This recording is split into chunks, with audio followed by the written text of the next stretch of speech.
Alors, à force de ténacité, à force de courage, à force de patience, il en eut fallu beaucoup.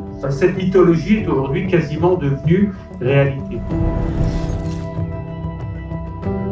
La construction du Grand Bassin marque une nouvelle étape dans la renaissance de cet ensemble paysager emblématique de notre histoire. Pièce maîtresse du projet paysager mis au point par le nôtre, apparaît également comme une évidence esthétique et je dirais sensible.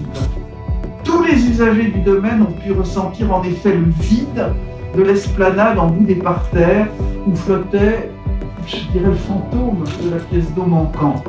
Ce projet montre, s'il en était besoin, que le patrimoine peut et doit jouer un rôle prépondérant dans les stratégies de développement de nos collectivités locales.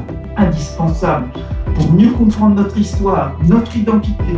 Il permet de renforcer l'attractivité de nos territoires et constitue un précieux levier de croissance économique.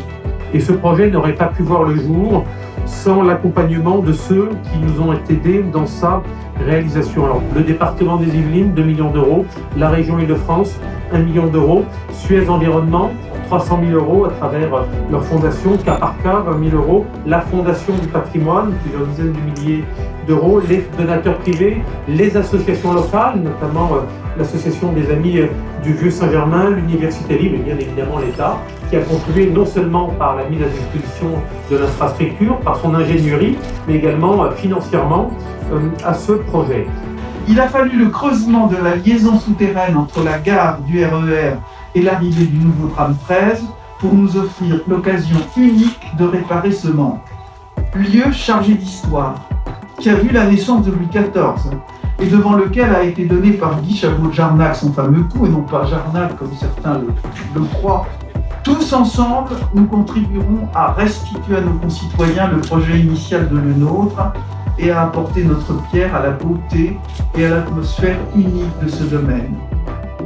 Le Grand Bassin viendra compléter l'ensemble du parterre, tout en offrant un lieu de vie qu'apprécieront, j'en suis sûr, sportifs et promeneurs, petits et grands.